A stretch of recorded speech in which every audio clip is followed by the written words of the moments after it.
When shall we three meet again? In thunder, lightning, or in rain? When the hurly-burly's done, when the battle's lost and won. That will be ere the set of sun. Where the place? Upon the heath. There to meet with Macbeth. I come, Grey Malkin. Paddock calls. Anon. Fair is foul and foul is fair, coming through the fog and the filthy air.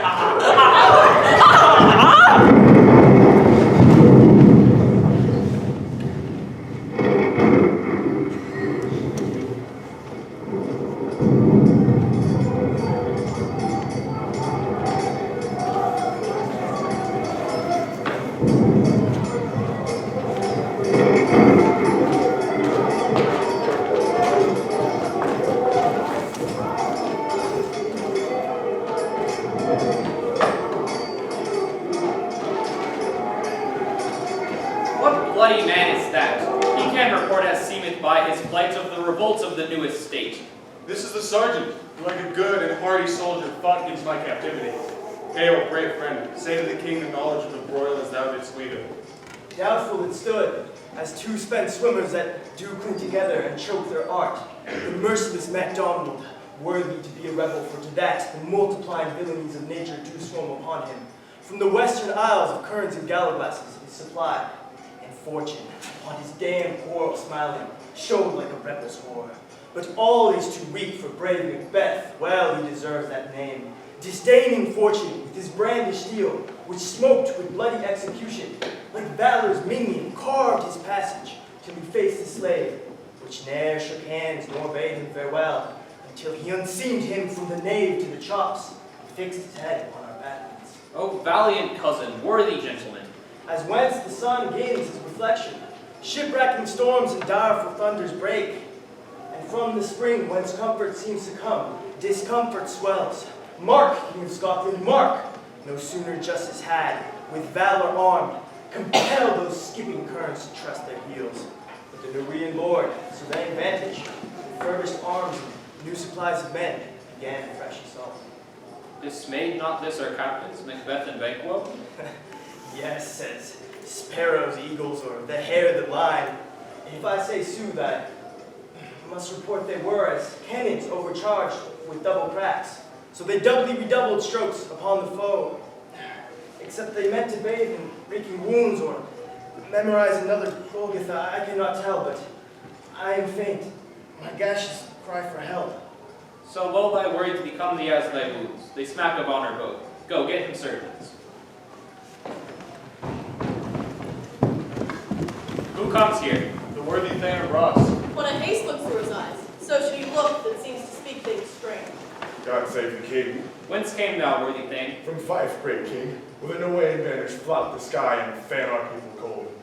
And Norway himself, with terrible numbers, began a dismal conflict with that most disloyal traitor, the fated Cawdor. Tell that Bologna's bridegroom, lapped in proof, confronted him with self-comparisons, point against point, rebellious arm against arm, and to conclude, the victory fell on us. Great happiness. That now Sweden, the Norway's king, craves composition, nor would we deign him burial of his men, until, at St. Colin's Edge, he disbursed $10,000 to our general use. No more that Thane of Cawdor shall deceive our bosom interest. Go, pronounce his present death, and with his former title greet Macbeth. I'll see it done. But he hath lost, no Macbeth hath won.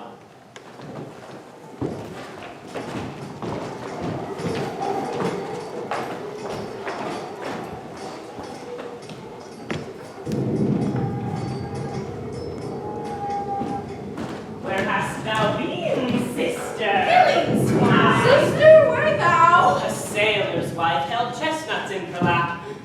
Munched and munched and munched. Give me, quoth I, a right thee, bitch, the rub-fed Runyon cries. Her husband's to a leopard. Master the tiger, but in a sea vow thither sail, and like a rat without a tail, I'll do, and thou do. I'll give thee a wind. Thou art kind. And I another. By myself out of all the other, and the very ports they blow, all the quarters they do know in the shipman's car. I'll drain him dry as hay, and sleep shall neither night nor day hang upon his penthouse lid. He shall the man forbid. Weary 7 nights, 9 times 9. He shall dwindle, peak, and pine. Though his mark cannot be lost, yet it shall be tempest-tossed. Look what I have! Show me, show me. Here I have a pirate's thumb. Your raft is homeward he did come. A drum, Macbeth doth come. The weird sisters, hand in hand, posters of the sea and land, thus do go about, thrice to thine, and thrice to mine, and thrice again to make up 9. Peace, peace, peace. The chimes wrapped up.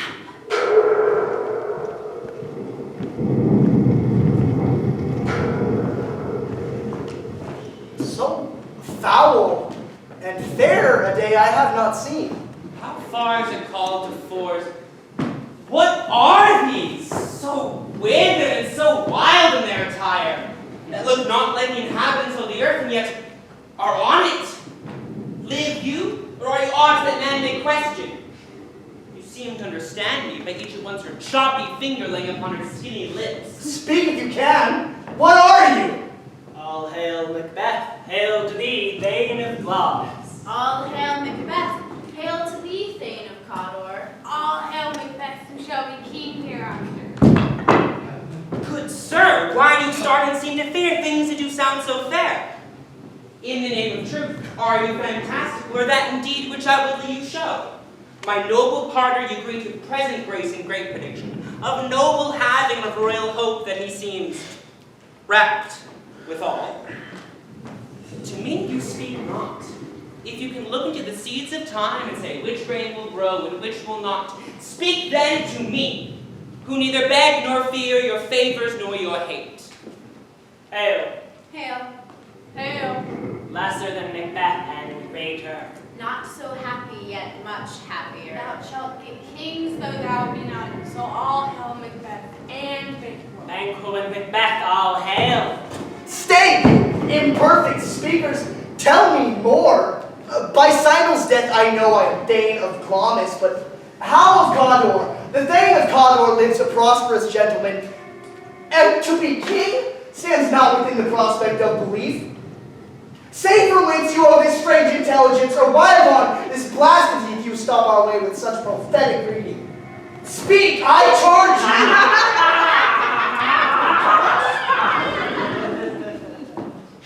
you! The earth hath bubbles as the water has, and these are of them.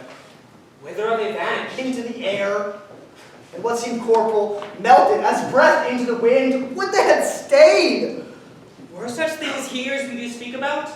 Or have we eaten on the insane root which takes the reason prisoner? Your children shall be kings. You shall be king. And Thane of Cawdor too, went it not so? To the self-same tune in words. Who's here? The king hath happily received, Macbeth, the news of thy success, and when he reads of thy personal venture in the rebels' fight, his wonders and his praises do contend with what should be thine or his. Silence for that, in viewing over the self-same day, he finds thee in the stout Norwegian ranks, nothing afeard of what thyself did make. Strange images of death, as thick as tail, came post with post, and everyone did bear thy praises in the kingdom's great defense, and poured them down before him. We are sent to give thee from our royal master's thanks, only to herald thee into his sight, not pay thee. And for the earnest of a greater honor, from him he bade me call thee Thane of Cawdor. In which edition, most worthy Thane, for it is thine. What? Can the devil speak true? The Thane of Cawdor lives. Why do you dress me in borrowed robes? Who was the Thane lives yet, but under heavy judgment bears that life which he deserves to lose. Whether he was combined with those of Norway, or did line the rebel with hidden help and vantage, or that with both he labored in his country's wreck, I know not. But treason's capital, confessed and proved, have overthrown him. Glamis and Thane of Cawdor, the greatest is behind. Thanks for your pains. Do you not hope your children shall be kings, when those that gave the Thane of Cawdor to me promised no less to them? That trusted home might yet enkindle you into the ground besides Thane of Cawdor. But 'tis strange, and oftentimes the instruments of darkness tell us truths, Win us with honest trifles to praise in deepest consequence. Cousins, a word I pray. Two truths are told as happy prologues to the swelling act of the imperial theme. I thank you, gentlemen. This supernatural soliciting cannot be ill, cannot be good. If ill, then why hast it given me earnest of success, commencing in a truth, I am Thane of Cawdor? If good, then why do I yield to that suggestion whose horrid image doth unfix my hair and make my seated heart knock at my ribs against the use of nature? Oh, present fears are less than horrible imaginings, and my thought whose murder is yet but fantastical. Shakes. So my single state of man that functions smothered in surmise, and nothing is but what is not. Look how our partner's wrapped. If chance will have me king, then chance will crown me without my stir. New honors come upon him like our strange garments, cleave not to their mold, but with the aid of use. Come what, come may, time and the hour run through the roughest day. Worthy Macbeth, we stay upon your leisure. Give me your favor. My dull brain was wrought with things forgotten. Kind gentlemen, your pains are registered where every day I turn the leaf to read them. Let us, toward the king, think upon what hath chanced, and at more time, the interim, having waited, let us speak our free hearts each to other. Very gladly. Till then, enough. Come, friends.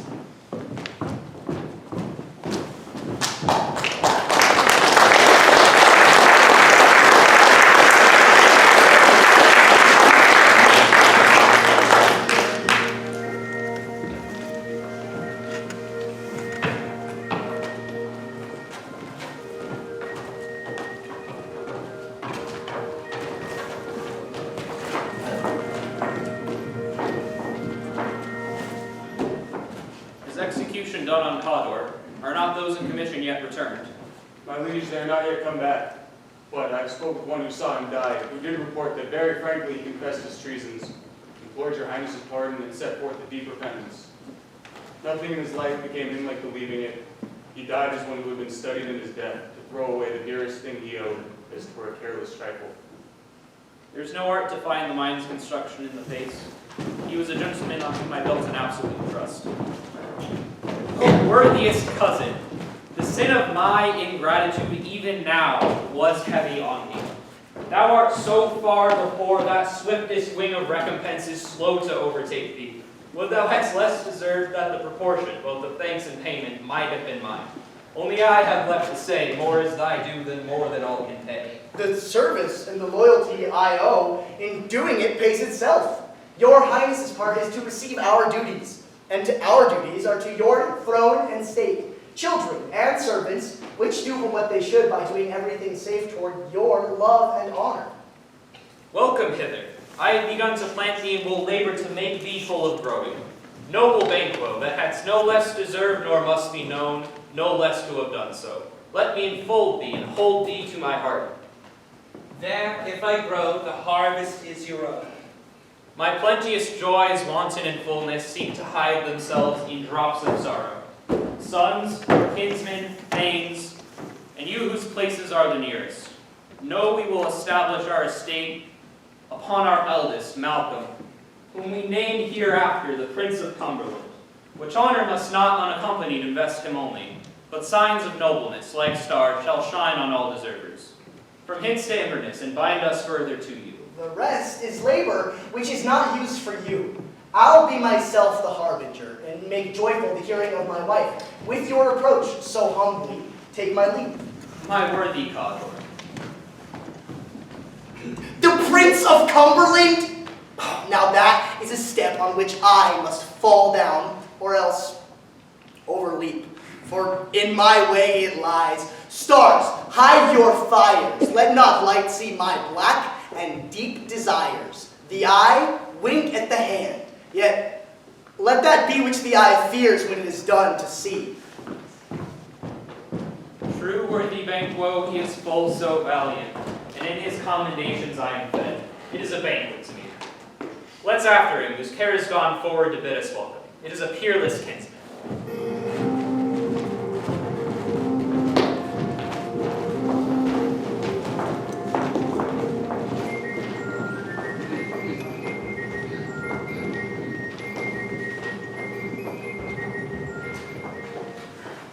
They met me in the day of success, and I have learned by the perfectest report they have more in them than mortal knowledge. When I burned in desire to question them further, they made themselves air into which they vanished. Whilst I stood wrapped in the wonder of it, came missives from the king who all hailed me, Thane of Cawdor, by which title before these weird sisters saluted me and referred me to the coming on of time as Hail King that shalt be. This I have thought good to deliver thee, my dearest partner of greatness, that thou mightst not lose the dues of rejoicing by being ignorant of what greatness is promised thee. Lay it to thy heart, and farewell. Glamorous thou art, and Cawdor, and shalt be what thou art promised. Yet I do fear thy nature. It is too full of the milk of human kindness to catch the nearest way. Thou wouldst be great, art not without ambition, but without the illness that should attend it. What thou wouldst highly, that wouldst thou wholly, wouldst not play false, and yet wouldst wrongly win. Thou have, great Glamis, that which cries, thus thou must do, if thou have it, and wishes should be undone. Hie thee hither, that I may pour my spirit in thine ear, and chastise with the valor of my tongue all that impedes thee from the golden round, which fate and metaphysical aid do seem to have thee crowned withal. What is your tidings? The king comes here tonight. Thou art mad to say it. Is not thy master with him who, wert so would have informed for preparation? So please you, it is true. Our Thane is coming. One of my fellows had the speed of him, who almost dead for breath, had scarcely than would make up his message. Give him tending. He brings great news. The raven himself is horse that croaks the fatal entrance of Duncan under my battlements. Come, you spirits that tend on mortal thoughts, unsex me here and fill me from the crown to the toe top full of direst cruelty. Make thick my blood, stop up the access and passage to remorse, that no compunctuous visitings of nature shake my fell purpose, nor keep peace between the effect in it. Come to my woman's breast, take my milk for gall, you murdering ministers, wherever in your sightless substances you wait on nature's mischief. Come, thick night, and pall thee in the dunnest smoke of hell, that my keen knife see not the wound it makes, nor heaven peep through the blanket of the dark to cry, hold, hold, great Glamis, worthy Cawdor, and greater than both by all hail hereafter. Thy letters have transported me beyond this ignorant present, and I feel now the future in the instant. My dearest love, Duncan comes here tonight. And when goes hence? Tomorrow, as he proposes. Oh, never shall sun that morrow see. Your face, my Thane, is as a book where men may read strange matters. To beguile the time, look like the time. Bear welcome in your eye, your hand, your tongue. Look like the innocent flower, but be the serpent under it. He that's coming must be provided for. And you shall put this night's great business into my dispatch, which shall to all our nights and days to come give solely sovereign sway and masterdom. We will speak further. Only look up clear. To alter favor ever is to fear. Leave all the rest to me.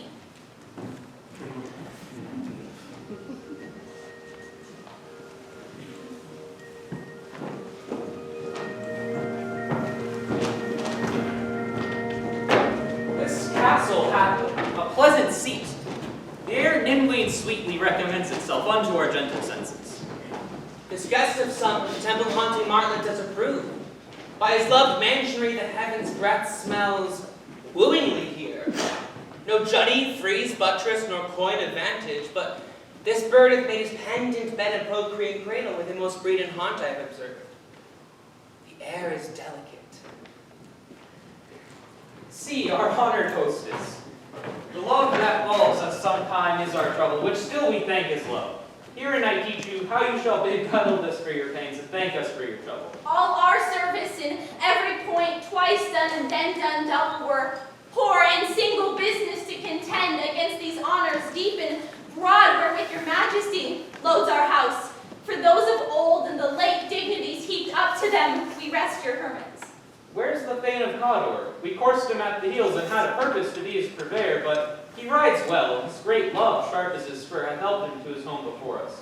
Fair and noble hostess, we are your guests tonight. Your servants ever have theirs themselves, and what is theirs in compt to make their audit at your highness's pleasure, still to return your own. Give me your hand, conduct me to my host. We love him highly and shall continue our graces towards him. By your leave, hostess.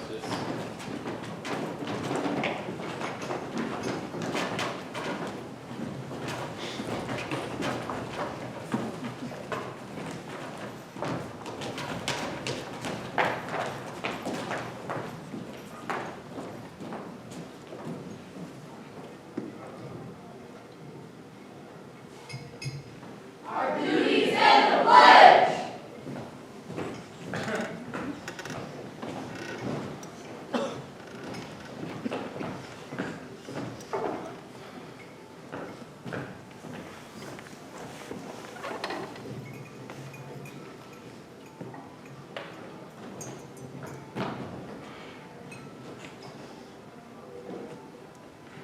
If it were done when 'twere done, then 'twere well if 'twere done quickly. If the assassination could tremble up the consequence and catch with his surcease success, but this blow might be the be-all and the end-all here. Here, upon this bank and shoal of time, we jump to life to come. But in these cases, we that teach bloody instructions, which, being taught, return, plague the inventor. It is this even-handed justice that commends the ingredients of our poison chalice to our own lips. He's here in double trust. First, as I am his kinsman and his subject, strong both against the deed. Then, as his host, who should against his murderer shut the door, not bear the knife myself. Besides, this Duncan hath been so clear in his great office, hath borne his faculties so meek, that his virtues shall plead like angels, trumpet-tongued against the deep damnation of his taking off, and pity, like a naked newborn babe, striding the blast, or heaven's cherubim, horsed upon the sightless couriers of the air, shall blow the horrid deed in every eye, that tears shall drown the wind.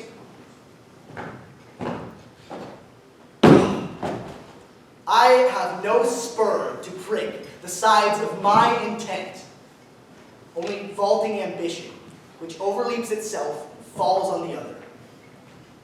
How now? What news? He is almost stopped. Why have you left the chamber? Hath he not asked for me? Know you not he has? We will proceed no further in this business. He hath honored me of late, and I have bought golden opinions from all sorts of people, which should be worn now, and their newest flaws not cast aside so soon. Was the hope drunk, wherein you dressed yourself? Hath it slept since? And wakes it now to look so green and pale at what it did so freely? From this time such I account thy love. Art thou afeared to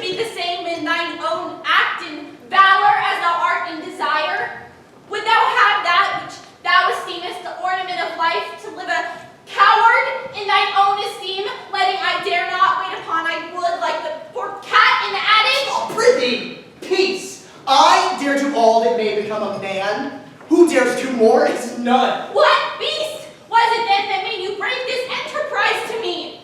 When you durst do it then you were a man, and to be more than what you would be so much more the man. Nor time nor place did then adhere, and yet you would make both. They have made themselves, and that their fitness now does unmake you. I have given suck, and know how tender 'tis to love the babe that milks me. I would, while it was smiling in my face, have plucked my nipple from his boneless gums and dashed the brains out, had I so sworn as you have done to this. If we should fail. We fail? But screw your courage to the sticking place and will not fail. When Duncan is asleep, whither to the rather shall his day's hard journey soundly invite him? His 2 chamberlains will I with wine and wassail so convince that memory, the warder of the brain, shall be a fume, and the receipt of reason a limbic only. When in swinish sleep their drenched natures lies in a death, what cannot you and I perform upon the unguarded Duncan? What not put upon his spongy officers, who shall bear the guilt of our great well? Oh, bring forth men children only. For thy undaunting mettle shall compose nothing but males.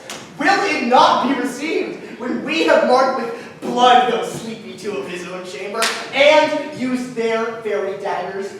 That they have done it. Who dares receive it other, as we shall make our griefs and clamor roar upon his death? I am settled, and bend up each corporal agent to this terrible feat. Away, and mock the time with fairest show. False face must hide what the false heart doth know.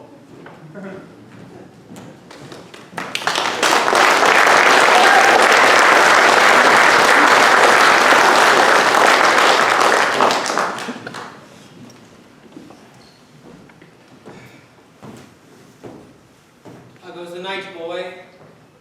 The moon is down. I have not heard the clock. She goes down at 12. I take it 'tis later, sir. Hold, take my sword. There's husbandry in heaven. Their candles are all out. Take thee that too. A heavy summons lies like lead upon me, yet I would not sleep. Merciful powers, restraining me the cursed thoughts that nature gives way to in repose. Give me my sword! Who is there? A friend! What, sir? Not yet at rest? The king's abed. He hath been an unusual pleasure lately, and sent forth great largesse to your offices. This dying he greets your wife withal, in the name of most kind hostess, and shut up in measureless content. Being unprepared, our will became the servant to defect, which else should free abroad. All's well. I dreamt last night of the 3 weird sisters. To you they have showed some truth. I think not of them, yet. When we can entreat an hour to serve, we would spend it on some words upon that business, if you would grant the time. At your kindest leisure. If you should cleave to my consent when 'tis, it shall make honor for you. So I lose none in seeking to augment it, but still keep my bosom franchise and allegiance clear, I shall be counseled. Good propose the while. Thanks, sir. The like to you. Go bid thy mistress. When my drink is ready, she strike upon a bell. Get thee to bed.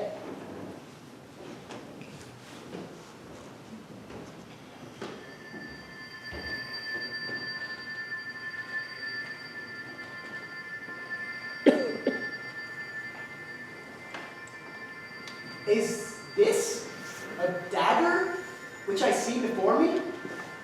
The handle towards my hand? Come. But let me clutch thee. I have thee not, and yet I see thee still. Art thou not, fatal vision, sensible to feeling as to sight, or art thou but a dagger of the mind? A false creation proceeding from the heat oppressive brain. I see thee yet, in form as palpable as this which now I draw. Thou marshalest me the way that I was going, and such an instrument I was to use.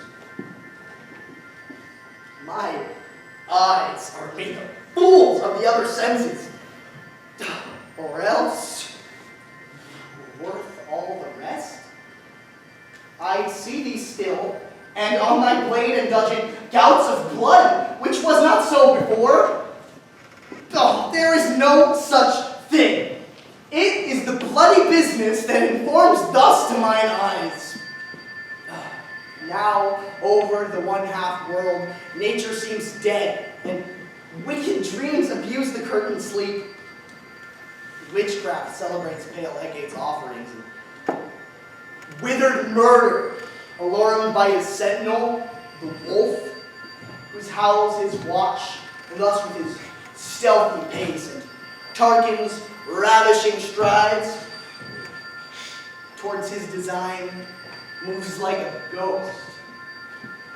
Thou, firm and sure-set earth, hear not my steps which way they walk, for fear thy very stones prate of my whereabouts. And take the present horrors from the time, which now suits with him, whilst I threat, and he lives. Words to the heat of deeds to cold breath gives. I go, and it is done. The bell invites me.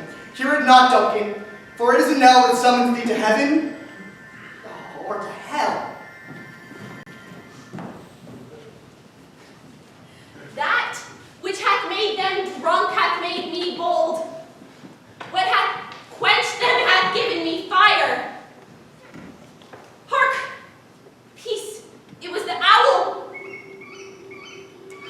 that shrieks the fatal bellman that gives the sternest good night. He is about it. The doors are open and the surfeited grooms do mock their charge with snores. I have drugged their possets that death and nature do contend about them whether they live or die. Oh, who's there? What? Alack, I am afraid they have awaked and 'tis not done. The attempt and not the deed confounds us.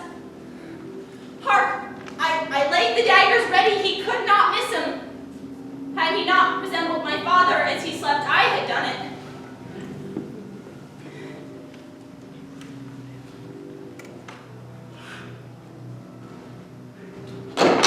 My husband? Ah, I have done the deed.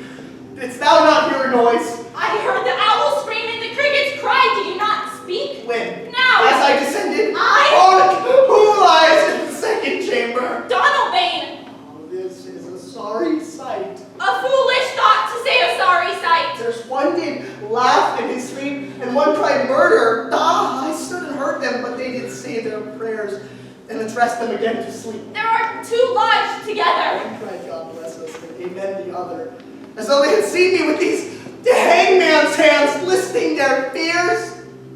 Yet I could not say amen when they did say God bless us. Consider it not so deeply. Wherefore could I not pronounce amen? I had most need of a blessing, and yet amen stuck in my throat. These deeds must not be thought of after these ways, so it'll make us mad. Methought I heard a voice cry, sleep no more. Macbeth does murder sleep, the innocent sleep, sleep that knits up the raveled sleeve of care, death of each day's life, sore labor's bad palm of hurt minds, chief nourisher in life's feast, great nature's second course. What do you mean? Still, it cried, sleep no more to all the house. Glamis hath murdered sleep, and therefore Cawdor shall sleep no more. Macbeth shall speak no more. Was it thus pride? Why, worthy thing, you do unbend your noble strength to think so brain sickly of things. Go, get some water and wash this filthy witness from your hand. Why have you brought the daggers from the place? They must lie there. Go, carry them and smear the sleepy grooms with blood. Look on it again, I dare not. I am afraid to think of what I have done. I'll go no more. Infirm of purpose! Give me the daggers! The sleeping and the dead are but as pictures, and 'tis the eye of childhood that fears a painted devil. If he do bleed, I'll gild the faces of the grooms withal, for it must seem their guilt. Whence is that knocking? Oh, how is it with me when every noise appalls me? What hands are here? Ha! They pluck out my eyes. Will all great Neptune's oceans wash this blood clean from my hands? No. This, my hand, will rather the multitudinous seas in Cardinine, making the green ones red. My hands are of your color, but I shame to wear a heart so white. I hear knocking in the south entry. Retire me to our chamber. A little water clears us of this deed. How easy it is then. Your constancy hath left you unattended. More knocking. Go, get on your nightgown, lest occasion call us and show us to be watchers. Be not lost so poorly in your thoughts. To know my deed, 'twere best not know myself. Wake, Duncan, with thy knocking. Oh, I would thou couldst.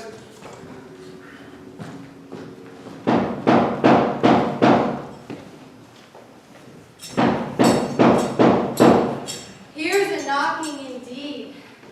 If a man were porter of Hellgate, he should have old turning key.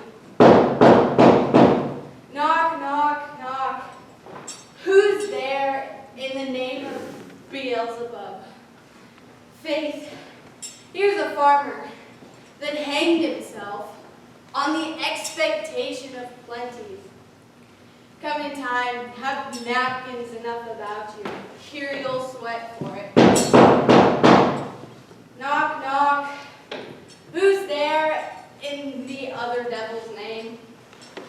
Faith, here's an equivocator that could swear in both the scales against either scale, who committed treason enough for God's sake, yet could not equivocate to heaven. Oh, come in, equivocator. Knock, knock, knock. Who's there? Faith, here's an English tailor, come hither for stealing out of a French hose. Oh, come in, tailor. Here you may roast your goose. Knock, knock, knock. Never it quiet. What are you? But this place is too cold for hell. I'll double porter it no further.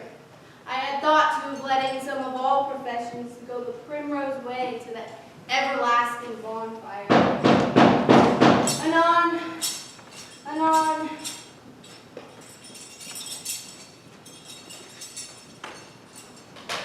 I pray you, remember the porter. Was it so late, friend, ere you went to bed, that you do lie so late? Faith, sir, we were carousing till the second cock, and drink, sir, is a great provoker of three things. And what three things does drink especially provoke? Marry, sir, nose painting, sleep, and urine. Lechery, sir, it provokes and unprovokes. It provokes the desire, but it takes away the performance. Therefore, much drink is said to be an equivocator with lechery. It makes him, and it mars him. It sets him on and it takes him off. Makes him stand to and not stand to. In conclusion, equivocates him in his sleep, and giving him the lie relieves him. I believe Drink gave thee the lie last night. That it did, sir, in the very throat on me. But I requited him for his lie, and I think being too strong for him, though he took up my legs sometime. Yet I made a shift to cast him. Is thy master stirring? Our knocking has awaked him. Here he comes. Good morrow, noble sir. Good morrow, both. Is the king stirring, worthy thane? Not yet. He did command me to call timely on him. I have almost slipped the hour. I'll bring you to him. I know it is a joyful trouble to you, but yet 'tis one. The labor we delight in, physics pain. This is the door. I'll make so bold to call, for 'tis my limited service. Goes the king hence today? He does. He did appoint so. The night has been unruly where we lay. Our chimneys blown down, and as they say, lamentings heard in the air, strange screams of death prophesying with accents terrible, of dire combustion and confused events, new hatched the woeful time. The obscure bird clamored the livelong night. Some say the earth was feverish and did shake. Was a rough night. My young remembrance cannot parallel a fellow to it.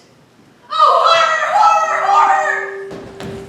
Tongue nor heart cannot conceive nor name thee. What's the matter? Confusion hath made his masterpiece. Most sacrilegious murder has broke out. The Lord's anointed temple and stole thence the life of the building. What is it you say? The life? Mean you, his majesty? Approach the chamber and destroy your sight with new Gorgon. Do not bid me speak. See, and then speak yourselves. Awake, awake! Ring the alarm, thou murder and treason! Banquo and Donalbain, Malcolm, awake! Shake off this downy sleep-decked counterfeit and look upon death itself. Up and see the great tomb's image. Malcolm, Banquo, as from your graves rise up and walk like sprites to countenance this horror.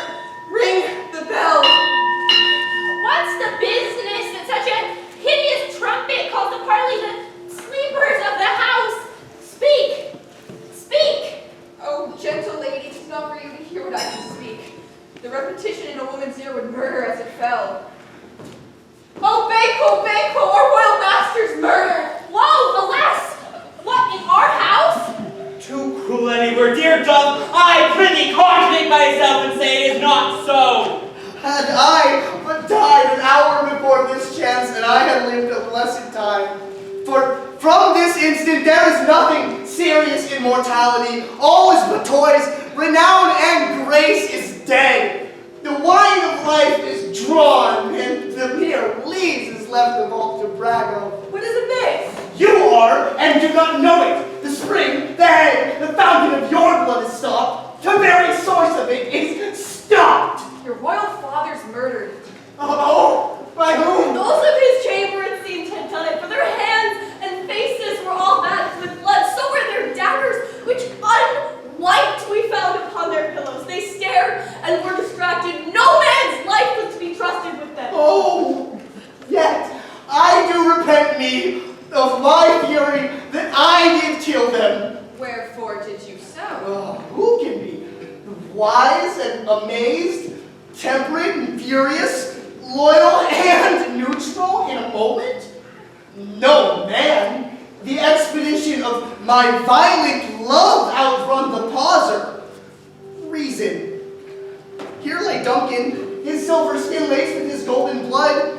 His gashed stabs looked like a breach in nature for ruin's wasteful entrance. And there, the murderers, steeped in the colors of their trade, their daggers unmanfully breached with gore. Who could refrain, who had a heart to love, and in that heart,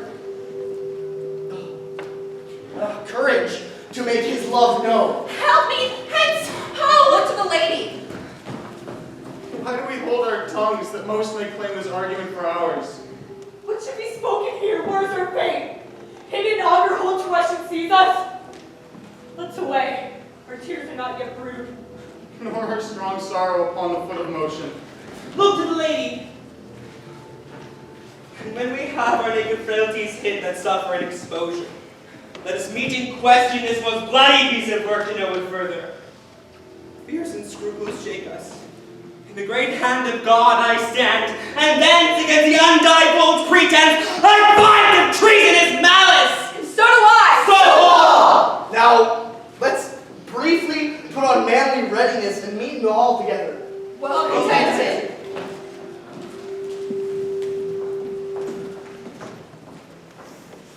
What will you do?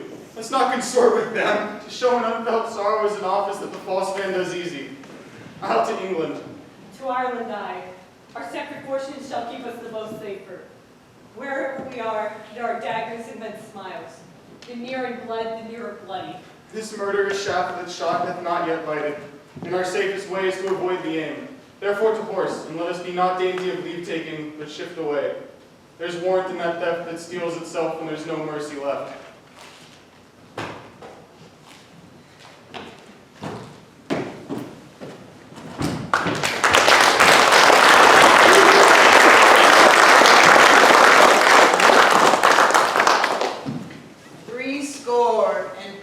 I can remember well, in which the volumes of time I have seen hours dreadful and things strange, but this sore night hath trifled former knowings. Ah, good father, thou seest the heavens. As trouble with man's act threatens his bloody stage, and the dark night strikes the traveling lamp. But I wonder, is it the night's predominance or the day's shame that does the face of living earth entomb, when living light should kiss it? 'Tis unnatural, even like the deed that's done on Tuesday last, a falcon towering in her pride of place, was by a mousing owl hawked at and killed. And Duncan's horses, most beauteous in spirit, a thing strange and certain, continued against nature, broke their stalls, flung out, as if to make war with mankind. 'Tis said they eat each other. They did, to the amazement of my eyes that did look. Here comes the good Macduff. How goes the world, sir, now? Why, see you not. Is it known who did this more than bloody deed? Those that Macbeth hath slain. Alas, the day. What good could they pretend? They were suborned. How come in Donalbain the king's two sons are stolen away and fled, which puts upon them suspicion of the deed? Against nature still, thriftless ambition that will raven up thine own life's means. Then, 'tis most like the sovereignty will fall upon Macbeth. He is already named Gunduscone to be invested. Where is Duncan's body? Carried to Colmkill, the sacred storehouse of his predecessors and guardian of their bones. Will you to Fife? Yes, cousin, I'll to Fife. Oh, I will thither. Well, may you see things well done there. Adieu, lest our old robes rest easier than our new. Farewell, father. God's benison go with you, and those that would make good of bad and friends of foes.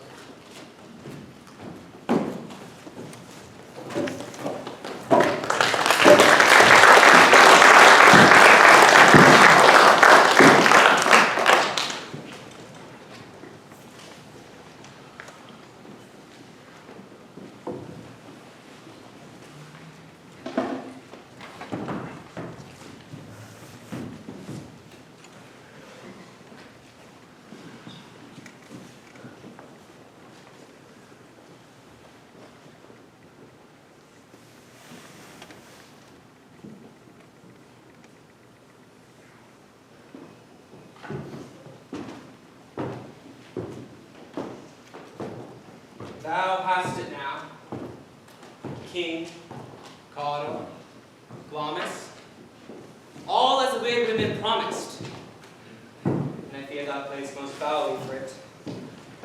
Yet it was said, it should not stand in thy posterity, but that myself should be the root and father of many kings. If there come truth from them, as upon thee, Macbeth, their speeches shine, why then on the varies on them made good? May they not be my oracles as well, and set me up in hope? But hush, no more. Here's our chief guest. If he had been forgotten, it had been as a gap in our great feast, and all thing unbecoming. Turn night we hold a solemn supper, sir, and I'll request your presence. Let your highness command upon me, as to which my duties are the most indissoluble tie, forever knit. Ride you this afternoon. Aye, my good lord. We should have else desired your good advice, which still hath been both brave and prosperous in this day's council, but we'll take tomorrow. Is it far ye ride? As far, my lord, as a fill of the time twixt this and supper. Go not my horse the better, I must become a borrower of the night for a dark hour or twain. Fail not our feast. My lord, I will not. We hear our bloody cousins are bestowed in England and in Ireland, not confessing their cruel parricide, filling their tears with strange invention. But of that tomorrow, when therewithal we shall have cause of state craving us jointly. I you to horse adieu till you return at night. Goes Fleance with you. Ah, my good lord, he does. Our time does come upon us. And so I wish your horses swift and sure of foot. And so I do commend you to their backs. Farewell. Let every man be master of his time till 7 at night. To make society a sweeter welcome, we will keep ourselves till supper time alone. While then, God be with you. Sirrah, a word with you. Attend those men our pleasure. They are, my lord, without the palace gate. Bring them before us.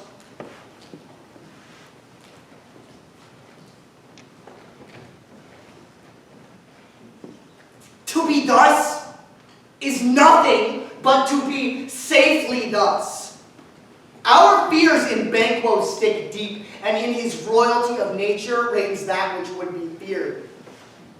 'Tis much he dares, and to that dauntless temper of his mind he hath a wisdom that doth guide his valor to act in safety. There is none but he whose being I do fear, and under him my genius is rebuked, as it is said Mark Antony's was by Caesar.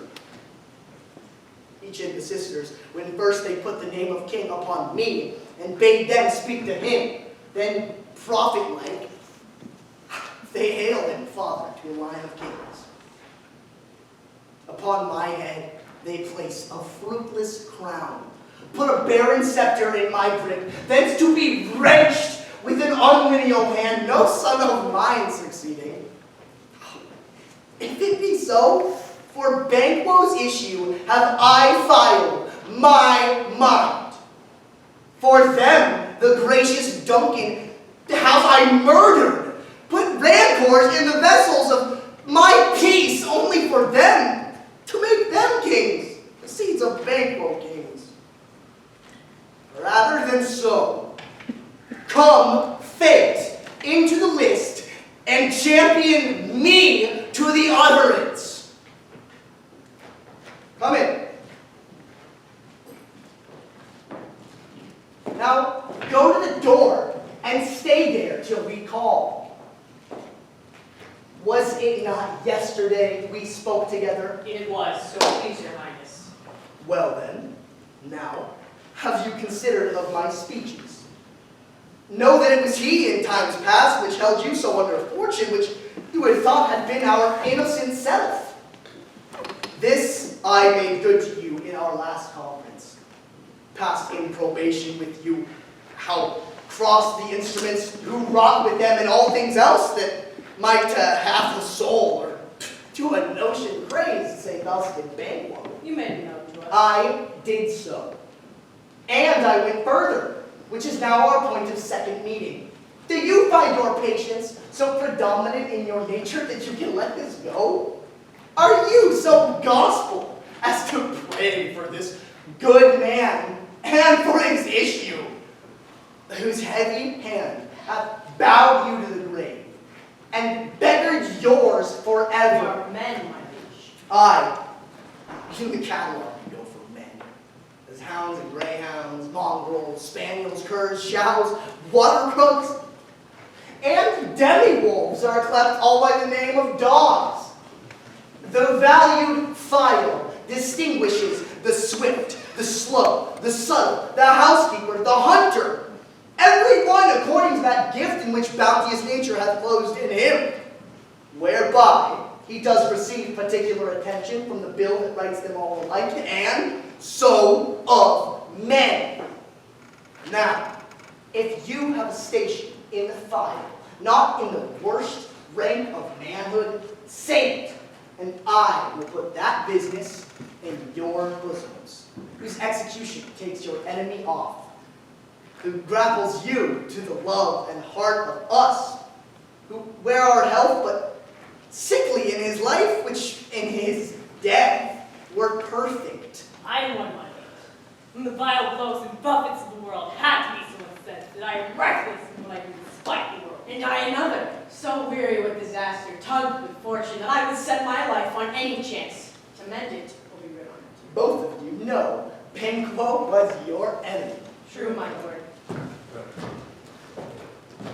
So was he mine.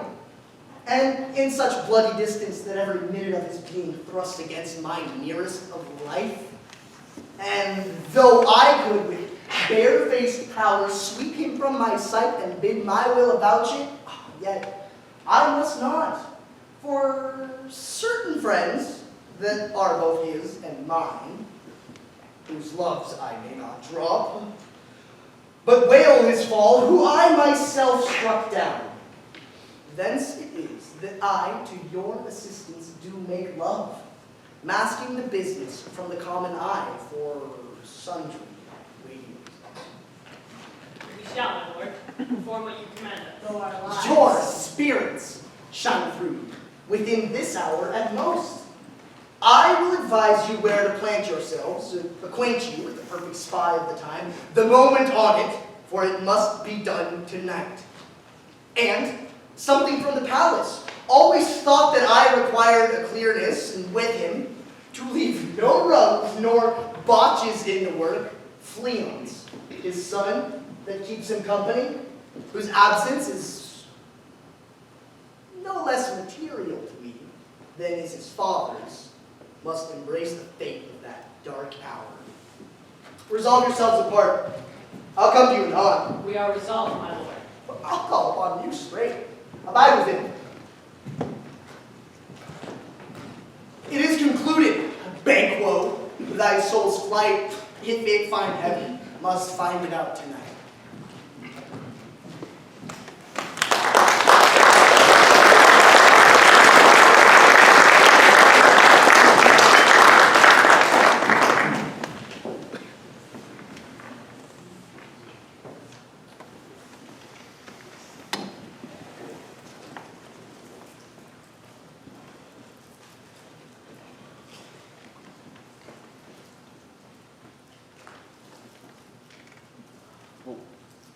Looks like the house lights have left us in the dark, but we will now have a 15-minute intermission.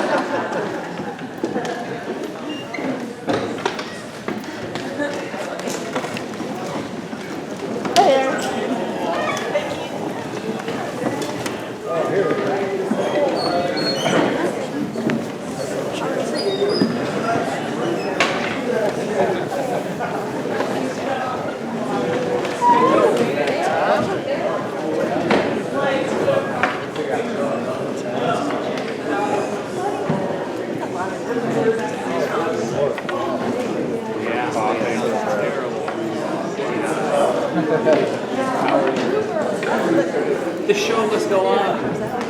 Yeah, we'll figure it out. Thank you.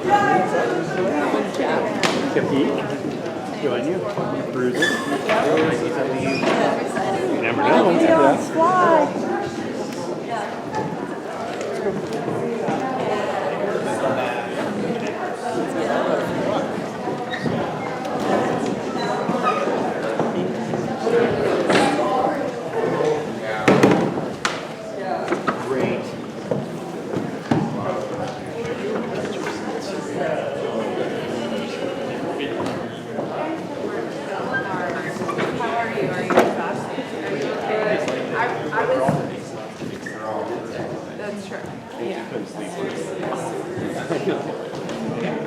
She was just nice. Like, you guys have put so much time in. You guys are going to be great. She's like, no, I'm just excited. That's right. Yeah,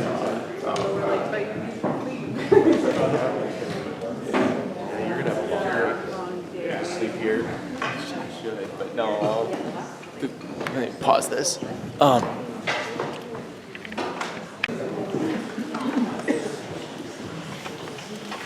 Banquo gone from court? By Madam, will returns again tonight. Say to the king I would attend his leisure for a few words. Madam, I will. Not had, all spent, where our desire is got without content. 'Tis safer to be that which we destroy than by destruction dwell in doubtful joy. How now, my lord, why do you keep alone? Of sorriest fancies your companions making, using those thoughts which should indeed have died with them they think on?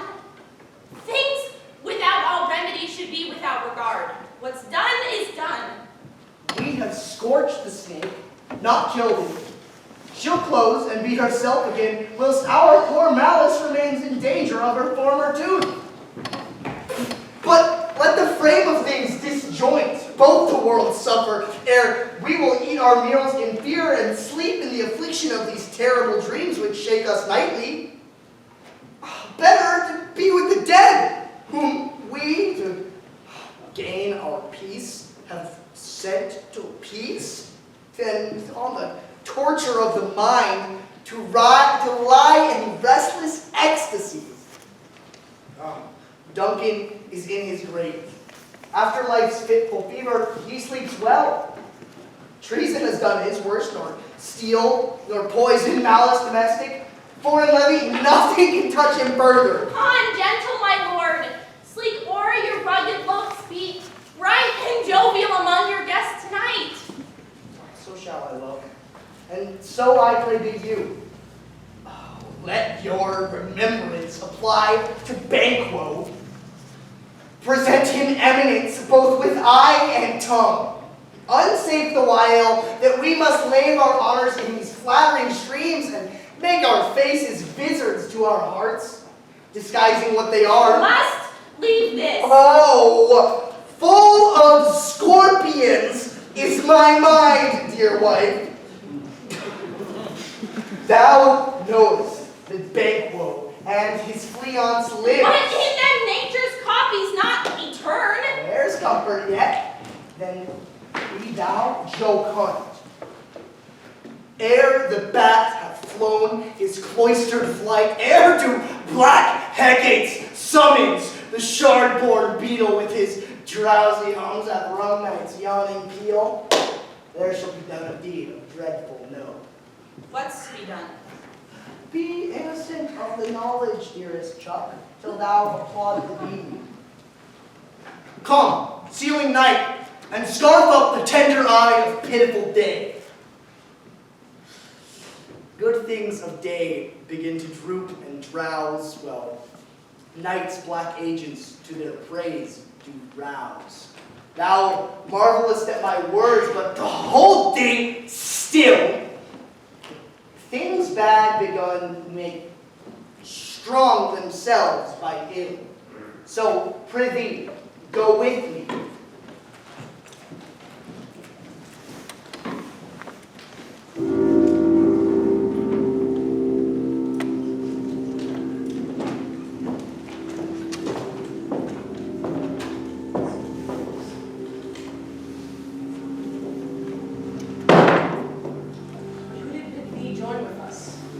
Macbeth. Need Narwhal's trust, since he delivers our offices, but we have to move to the direction of justice. And stand with us. The west yet glimmers with some streaks of day. Now spurs the way to traveler peace to gain our time ahead. And near approaches, the subject of our watch. Hark, I hear horses. Give us a light there, ho! It is he. The rest of our waiting expectations already are in the court. His horses go about. Almost a mile, but he does usually, so I'll make it. From hence this palace gate, make it their way. A light, Tis he. Stand to it. It will be rain tonight. The lady come down! Oh, treachery! Fly! Fly, fly, fly! Tell his revenge. Who did strike out the light? Was it not the way?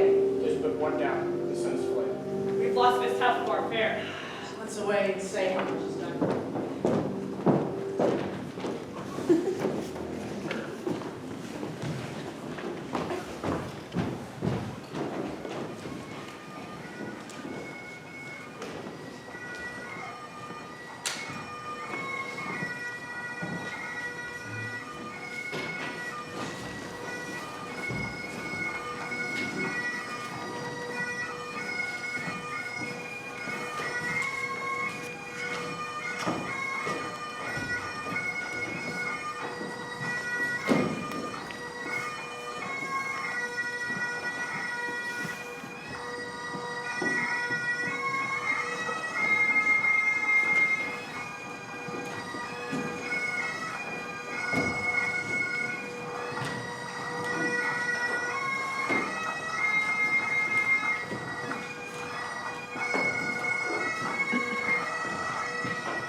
the hearty welcome.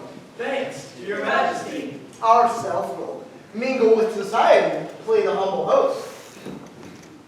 Our hostess keeps her state, but in best time we will require her welcome. Pronounce it for me, sir, to all our friends, for my heart speaks their welcome. See they encounter thee with their heart's thanks.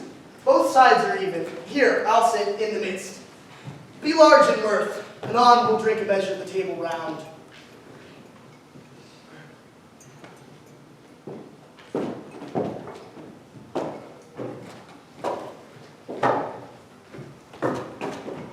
There's blood upon my face. 'Tis Banquo's then. 'Tis better thee without than thee within. Is he dispatched? My lord, his throat is cut. I did that for him. Thou art the best of the cutthroats. Yet, he's good that did the like for Fleance. If thou didst it, thou art the non-pere. Most royal sir, Fleance escaped. Then comes my bit again. I had else been perfect, whole as the marble, as founded as the rock, as broad and general as the casing air. But now I'm cabined, cribbed, confined, bound into saucy doubts and fears. But Banquo's safe. Aye, my good lord. Safe in a ditch he bides, with 20 trenchant gashes to his head, the least of death to nature. Thanks for that. There the grown serpent lies, the worm that's fled. Nature that in time will venom breed, no teeth for the present. Get thee gone. Tomorrow we'll hear ourselves again. My royal lord, you do not give the cheer. The feast is sold that is not often vouched. Well, 'tis a making, 'tis given with welcome. To feed were best at home. From thence the sauce to meat is ceremony. Meeting were bare without it. Sweet remembrance, sir. Now, good digestion, wait on appetite, and health on both. Thanks to please your highness. Sit. Here had we now our country's honor roofed. Were the graced person of our Banquo present, who, may I rather challenge for unkindness than pity for mischance. His absence, sir, lays blame upon his promise. Please it your royal highness to grace us with his company.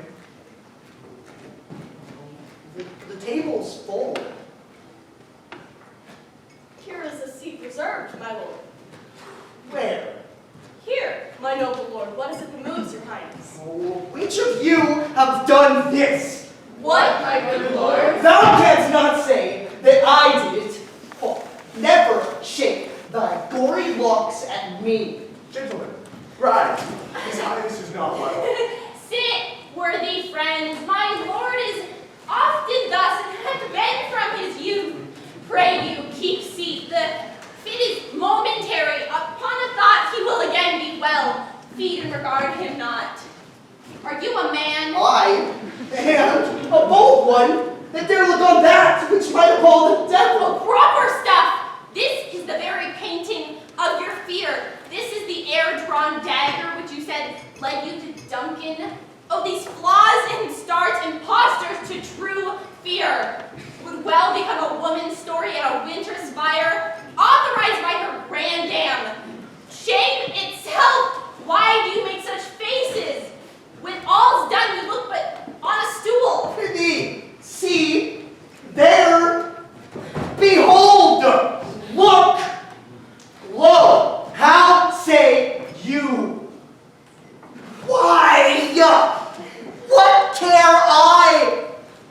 Thou canst not, then speak to our charm. If our graves must send those that we bury back, our monuments shall be the maws of kites. What, quite unmanned in folly? If I stand here, I saw him. Fie for shame! Blood hath been shed ere now.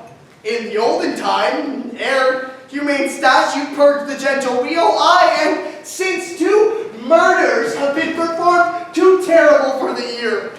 The time has been that when the brains were out, the man would die and there an end. But now they rise again, with 20 mortal murders on their crowns, and push us from our stools. Oh, this is more strange than such a murder is. My worthy lord, your noble friends do lack you. I do forget. Do not muse at me, my most worthy friends. I have a strange infirmity which is nothing to those that know me. Come, love and health to all. Give me some wine, fill full. I drink to the general joy of the whole table, and to our dear friend Banquo, whom we miss. Would he were to hear, to all and him we thirst, and all to all. Our duties and the pledge. Avaunt! And quit my sight! Let the earth hide thee! Thy bones are marrowless, thy blood is cold. Thou hast no speculation in those eyes which thou dost glare with. Think of this, good peers, but as a thing of custom. 'Tis no other, only it spoils the pleasure of the time. What man dare? I dare. Approach thou like the rugged Russian bear, the armed rhinoceros, or the Hyrcan tiger. Take any form but that, and my firm nerves never shall tremble. Or be alive again, and dare me to the desert with thy sword. If trembling iron have it then, protest. Me, the baby of a girl. Hence, horrible shadow, unreal mockery, and son. Why so? Oh, being gone, I am a man again. Oh, pray you, sit still. You have displaced the mirth, broke the good meeting with most admired disorder. Can such things be, and overcome us like a summer spot without our special wonder? You make me strange, even to the disposition that I owe. To think that you can behold such sights and keep the natural ruby of your cheeks, when mine is blanched with fear. What sights, my lord? I pray you, speak not. He grows worse and worse. Question enrages him. At once, good night. Stand not upon the order of your going, but go at once. Good night, and better tell the tenant. A kind good night to all.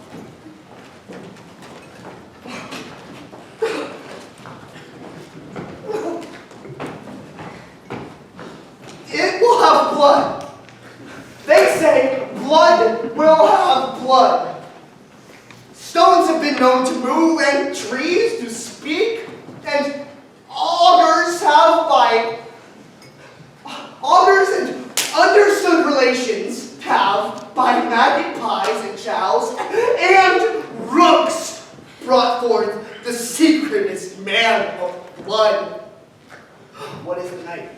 Almost at odds with morning, which is which? How sayest thou that Macduff denies his person at our great bidding? Did you send to him, sir? I hear it, by the way, but I will send.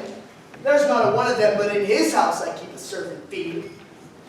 I will tomorrow, and betimes I will to the weird sisters. More shall they speak, for I am bent to know by the worst means the worst. For my own good, all causes shall give way.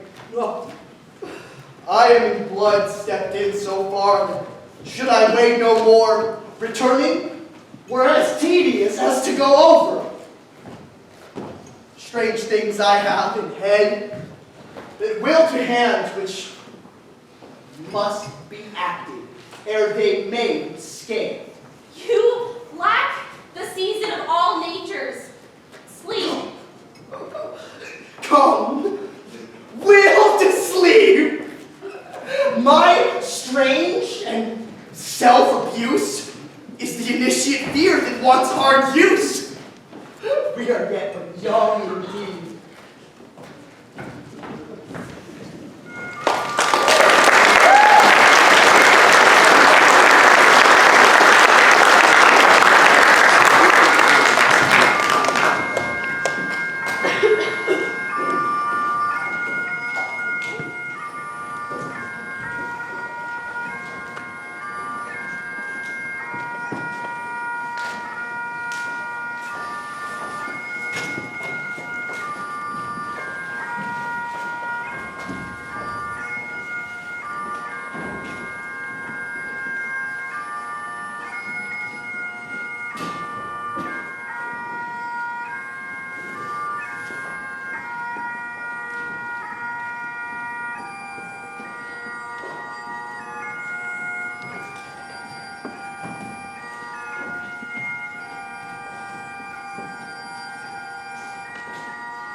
speeches have but hit your thoughts, which can interpret farther.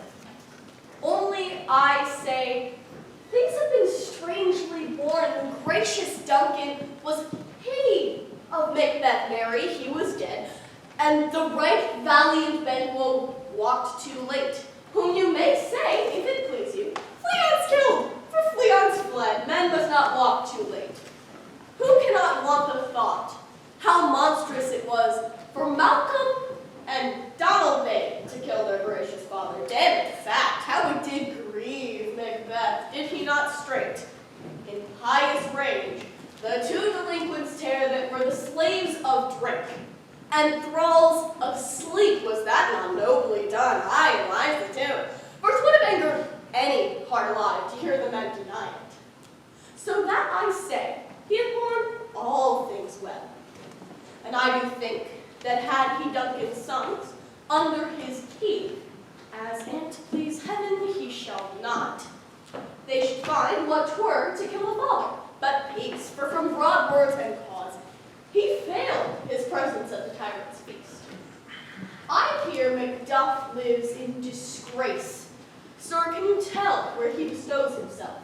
The son of Duncan, from whom this tyrant holds the due of birth, lives in the English court, and is received of the most pious Edward with such grace that the malevolence of fortune nothing takes from his high respect.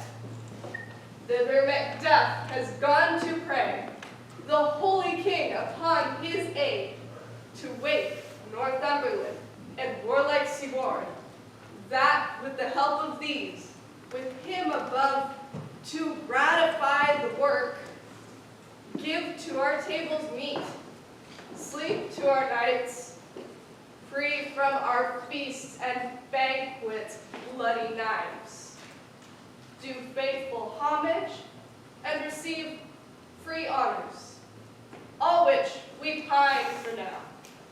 This report hath so exasperate the king that he prepares for some attempt of war. Sent he to Macduff? He did, and with an absolute sir, not I. The cloudy messenger turns me his back and hums, who should say, you'll rue the time that clogs me with this answer. And that law might advise him to a caution to hold what distance his wisdom can provide. Some holy angel fly to the court of England and unfold his message ere he come, that a swift blessing may soon return to this, our suffering country under a hand accursed. I'll send my prayers with him.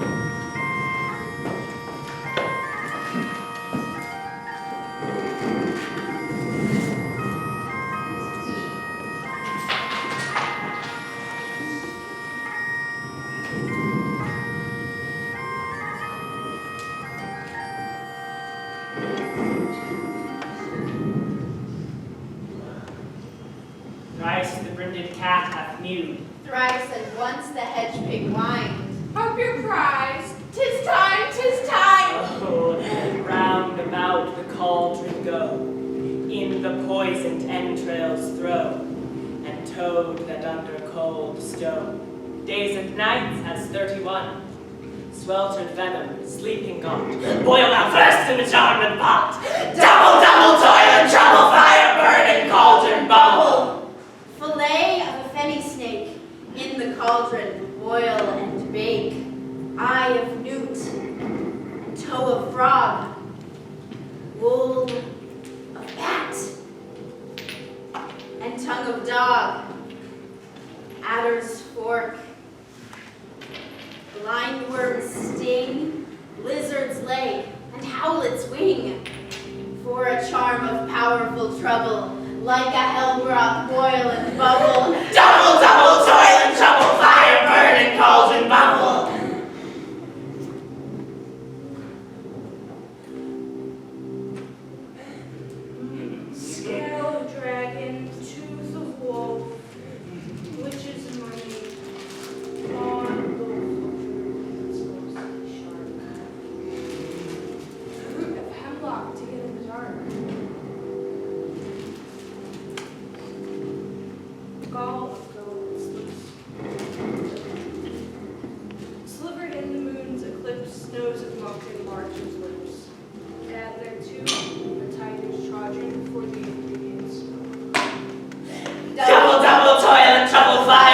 than cauldron bubble. Cool it with a baboon's blood, then the charm is firm and good. By the pricking of my thumbs, something wicked this way comes. Open locks, whoever knocks. How now, you secret, black and midnight hags? What is it you do? A deed without a name. I conjure you by that which you profess, however you come to know it. Answer me, though you untie the winds and let them fight against the churches, though yeasty waves confound, swallow navigation up, though plated corn be lodged, and trees blown down, though castles topple on their borders' heads, though palaces and pyramids do slope their heads to their foundations, though the treasure of nature's Germans tumbles altogether, even till destruction sicken. Answer me to what I ask you. Speak. Demand. We'll answer. Say if thou hadst rather hear it from our mouths or from our masters. Call them. Let me see them. Pour in sow's blood that hath eaten her 9 pharaoh. Grease that sweated from the murderer's gibbet, throw into the flame. Come high or low thyself and office deftly show. Tell me, thou unknown power. He knows thy thought. Hear his speech, but say thou not. Macbeth! Macbeth! Macbeth! Beware Macduff! Beware the Thane of Fife! Dismiss me! Enough! Whatever thou art, for thy good caution, thanks, for thou hast heard my fear aright. But one will not be commanded. Here's another more potent than the first. Macbeth! Macbeth! Macbeth! Had I 3 ears, I hear thee. Be bloody, bold, and resolute. Laugh to scorn the power of man, for none of woman born shall harm Macbeth. Then live, Macduff. What need I fear of thee? But yet, I'll make assurance, double sure, and take a bond of faith. Thou shalt not live, that I may tell pale-hearted fear it lies, and sleep in spite of thunder. Oh, what is this? It rises like the issue of a king, and wears upon his baby brow the round and top of sovereignty. Listen, speak not to it. Be lying men proud, and take no care. Chafes your friends or where conspirers are. Macbeth shall never favour speed till great Burnham would to hide them skin. That will never be. Who can impress the forest? Bid the tree unfix his earthbound roots. Sweet bodements good. Rebellious dead, rise never till the wood of Burnham rise, and our high-placed Macbeth shall live the lease of nature, pay his breath to time and mortal custom. Yet my heart throbs to know one thing. Tell me, if your art can tell so much, will the issue of Banquo ever reign in this kingdom? Seek to know no more. I will be satisfied. Deny me this, and an eternal curse fall on you. Let me know. Show. Show. Show. Show his eyes and grieve his heart. Come like shadows, so depart. Thou art too like the spirit of Banquo. Down! Thy crown does sear my eyes, and thy hair. Thou other gold-bound brow is like the first. A third is like the former. Filthy hags, why do you show me this? A fourth, stark eyes. What? Will the line stretch out to the crack of doom? Another yet? A seventh? I'll see no more. And yet, the eighth appears, who bears a glass which shows me many more. And the sun I see the twofold balls and treble scepters carry. Horrible sight! Now I see 'tis true, for the blood-cultured Banquo smiles upon me and points at them for his.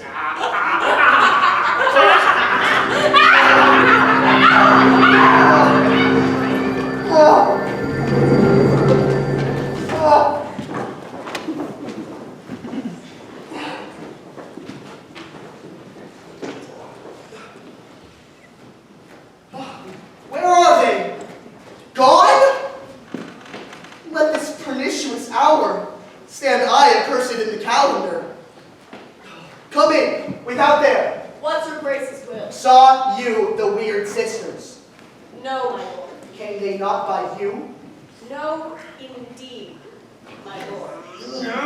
Infected be the air whereon they rode, and damned all those that trust them. I did hear the galloping of a horse. Who was it came by? 'Tis 2 or 3, my lord, that bring me word Macduff is fled to England. Fled to England! Aye, my lord. Time. Thou anticipatest my dread exploits. The flighty purposes never overtook unless the deed go with it. From this moment, the very firstlings of my heart shall be the firstlings of my hand. And even now, being thought and done, to crown my thoughts with acts, the castle of Macduff I will surprise. Seize upon Fife, give to the edged sword his wife, his babes, and all unfortunate souls that trace him in his line. But no more boasting like a fool. This deed I'll do before this purpose cool. Where are these gentlemen? Come, bring me where they are.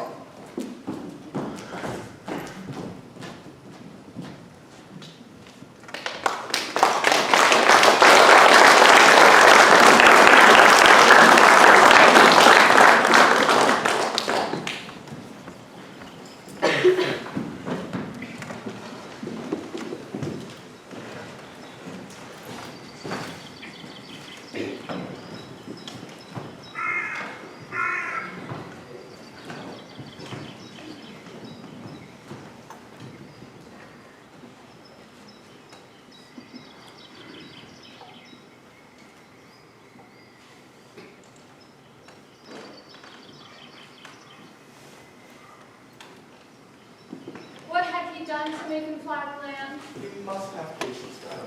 He had none. His flight was madness.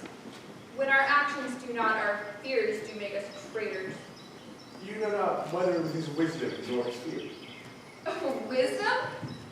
To leave his wife, to leave his babes, his mansion, his title, and a place from whence himself does fly. He loves us not. He wants the natural touch from the poor wren. The most diminutive of birds will fight her young ones in her nest against the owl. All is the fear, and nothing is the love. As little as the wisdom, so the flight runs against all reason. My dearest cause, I pray you school yourself. As for your husband, he is noble, wise, judicious, and the best of the fits of the sea. But cruel are the times when we do not know ourselves, when we hold rumor from what we fear, yet do not know what we fear, and float upon a wild and violent sea, each way a river. I take my leave. Shall not be long, but I'll be here again. Things at the worst will climb up to what they were before, or stay as they are. Fathered he is, yet he is fatherless. I am so much a fool, shall I stay any longer? It would be to my disgrace and to your disappointment. I take my leave.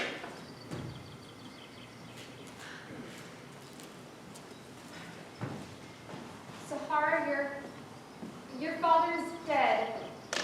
What will you do now? How will you live? As birds do, mother. What, with worms and flies? What I get, I mean, and so do they.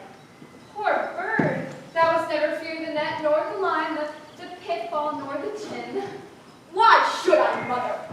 Poor birds, they are not set for. My father's not dead, for all your sake. Yes, he is dead, and how wilt thou do for a father? Nay, how will I do for a husband? Why, I can buy me 20 any market. Then you'll buy and sell them again. Thy speakest with all thy wit, in faith enough wit for thee.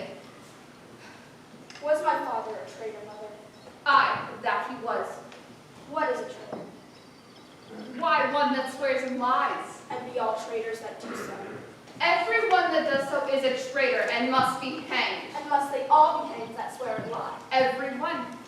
We must hang them. Why, the honest men. Then the liars and the swearers are fools. For there are liars and swearers enough to beat the honest men and hang up them. Now God help thee, poor monkey, but how wilt thou do for a father? If he were dead, you'd weep for him.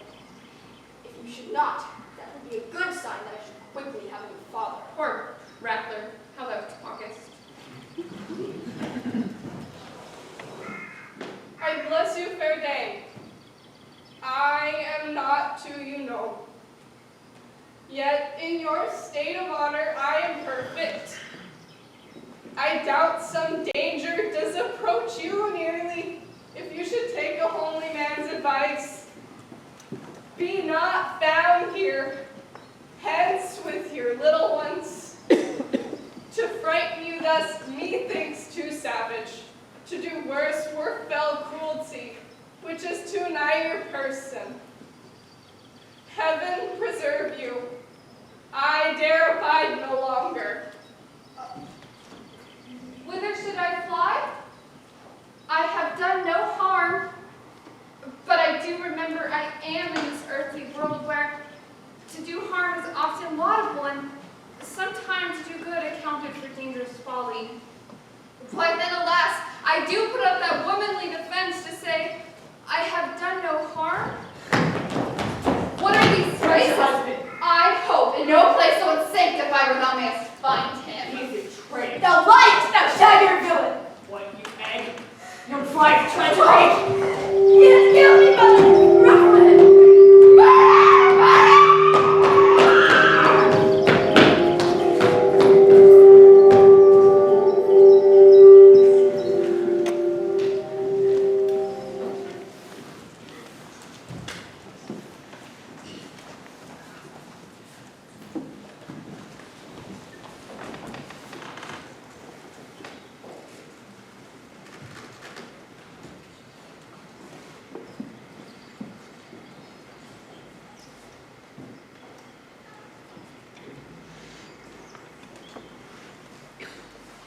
Let us seek out some desolate shade, and there weep our sad bosoms empty.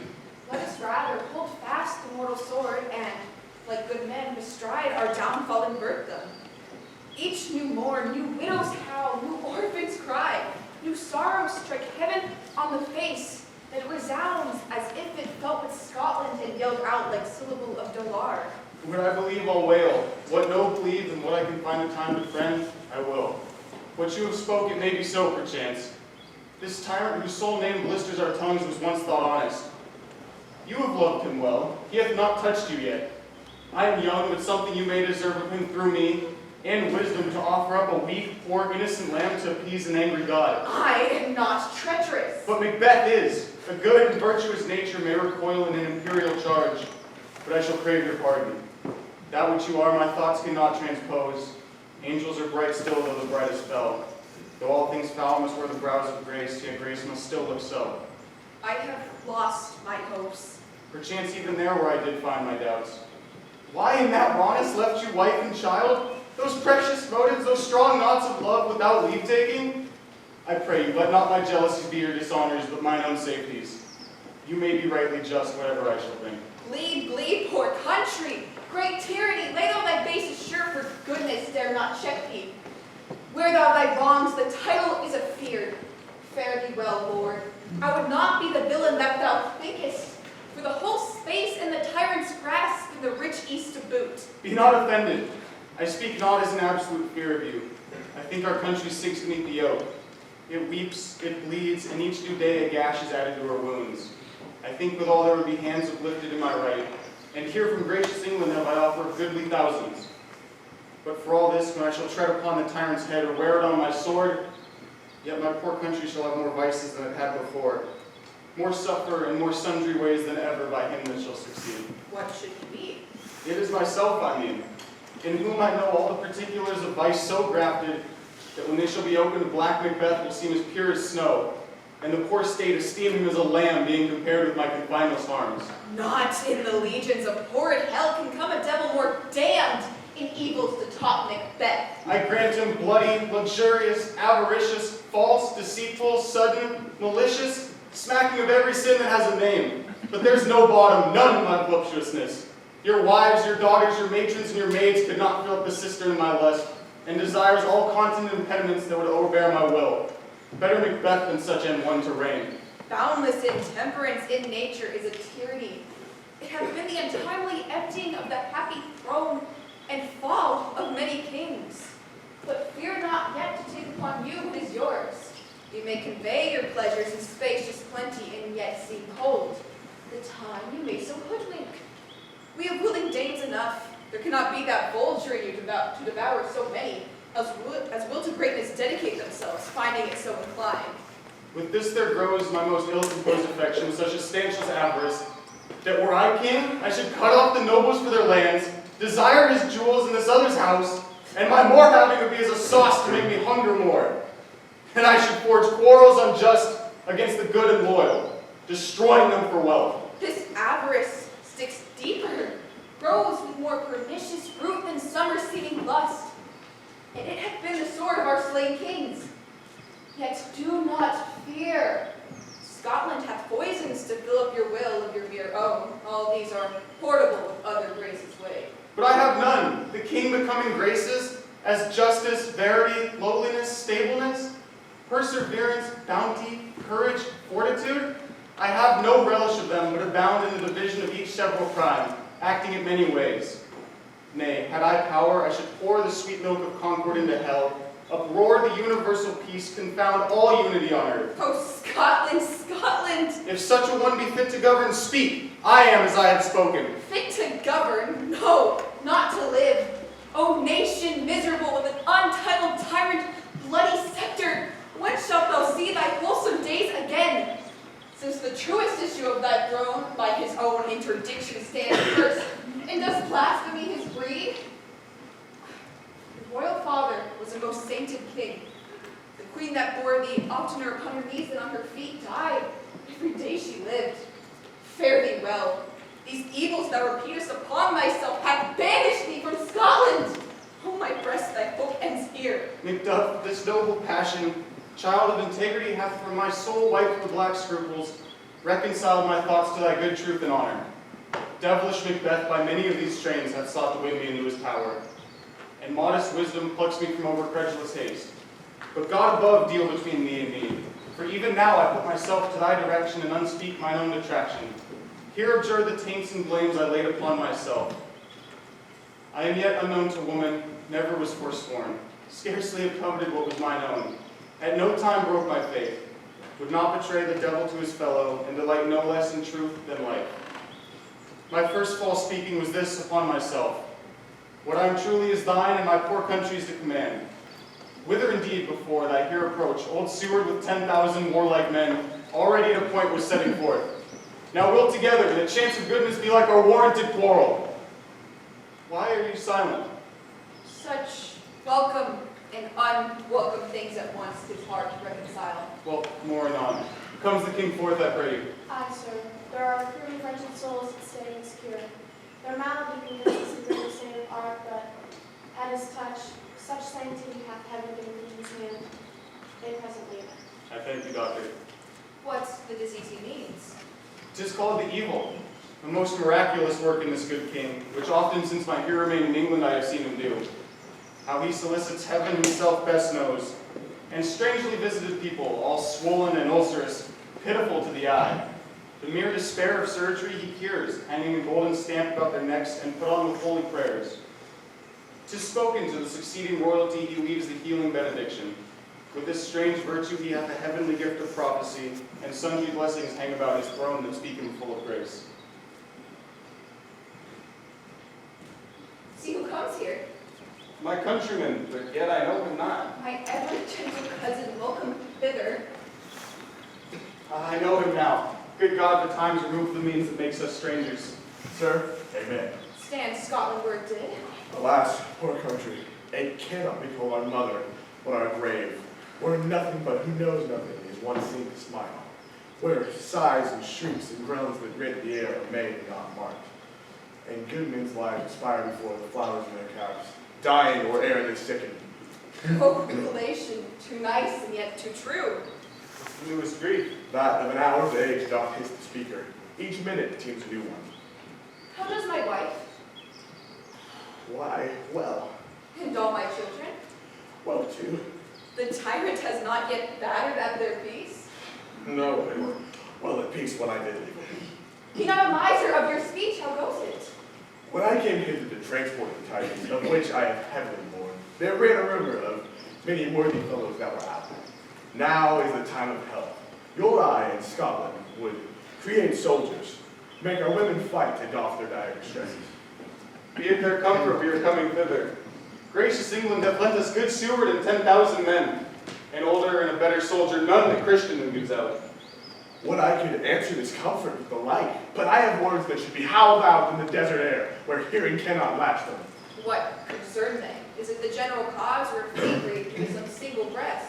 In them, no mind that's honest, but the main part pertains to you. If it be mine, keep it not from me. Quickly, let me have it. Let not your ears despise my tongue forever, which shall possess them with the heaviest sound that ever you have heard. Come, I guess at it. Your castle is surprised, your wife and babes savagely slaughtered, to relate were on the manner of these murdered deer, to add to the death of you. Oh, merciful heaven! What man ne'er pull your hat upon your brows, give sorrow words? The grief that does not speak whispers the o'erfraught heart and bids it break. My children too? Wife, children, servants, all that can be found. And I must be from thence, my wife killed too? I have said. Be comforted. Let's make us medicines of our great revenge to cure this deadly grief. He has no children. All my pretty ones, did you say all? Oh, Helica, all? What, all my pretty chickens in their dam at one fell swoop? Dispute it like a man. I shall do so, but I must also feel it as a man. I cannot but remember such things that were most precious to me. Did heaven look on and would not take their part?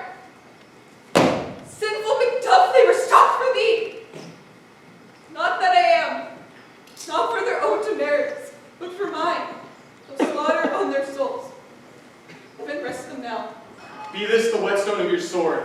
Let grief convert to anger, blunt not the heart, enrage it. Oh, I could play the woman with mine eyes and brag it with my tongue. But, gentle heavens, cut short all intermission. Front to front, bring down this fiend of Scotland and myself. Then my sword's length set him. If he escape, heaven forgive him too. This tune goes manly, our power is ready, Macbeth is ripe for the shaking. The instruments above put on their cheer. Receive what cheer you may, the night is long that never finds the day.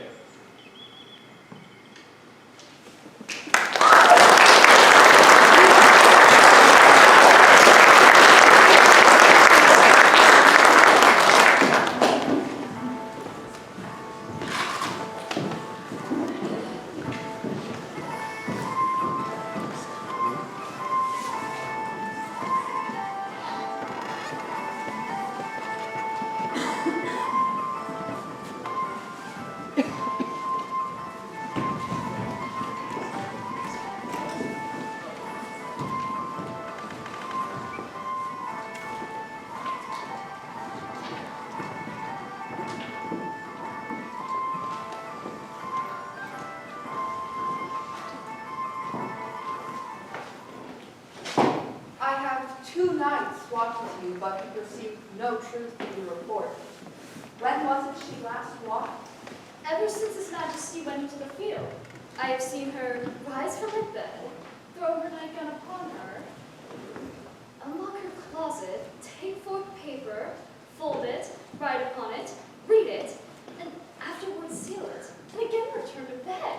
Yet all of this while in a most fast sleep. A great perturbation in nature to receive at once the benefit of sleep and the effects of watching. In this slumbery agitation, besides her walking and other actual performances, what at any time have you heard her say? That, sir, which I will not report after her. You may to me, and 'tis most me you should. To you nor anyone, having no witness to confirm my speech.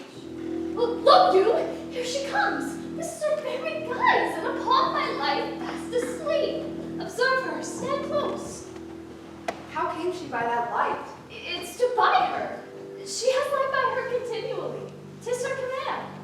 You see, her eyes are open. Aye, but their sense are shut. What is it she does now? Look, how she rubs her hands. This is an accustomed action of her, to seem thus washing her hands. I have known her to continue in this for a quarter of an hour. Yet here's a spy Hark, she speaks. I will set down what comes from her to satisfy my remembrance the more strongly. Out! Damn spot! Out, I say! 1, 2. Why then 'tis time to do it. Hell is murky. Fie, my lord, fie, a soldier in a fear? What need we fear? Who knows it when none can call our power to account? Yet who would have thought the old man to have so much blood in him? Do you mark that? The Thane of Fife had a wife. Where is she now? What? Will these hands ne'er be clean? No more of that, my lord, no more of that. Tomorrow with this starting. Go to, you have known what you should not. She has spoke what she should not. I'm sure of that. Heaven knows what she has known. Yet here's the smell of the blood still. All the perfumes of Arabia will not sweeten this little hand. Oh, oh, oh. What a sigh is there. The heart is sorely charged. I have not a heart in my bosom for the dignity of the whole body. Well, well, well. Pray God, be, sir. This disease is beyond my practice, yet I have known those who have walked in their sleep, who have died wholly in their beds. Wash your hands. Put on your nightgown. Look not so pale, I tell you yet again. Banquo is buried. You cannot come out on his grave. Even so? To bed, to bed. There's knocking at the gate. Come, give me your hand. What's done cannot be undone. To bed, to bed, to bed. Will she go now to bed? Directly. Foul whisperings are abroad. Unnatural deeds do breed unnatural troubles. Infected minds to their death pillows will discharge their secrets. More needs she the divine than the physician. God forgive us all. Remove from her the means of all annoyance and still keep eyes upon her. So, good night. My mind she has mated and amazed my sight. I think, but dare not speak. Good night, good doctor.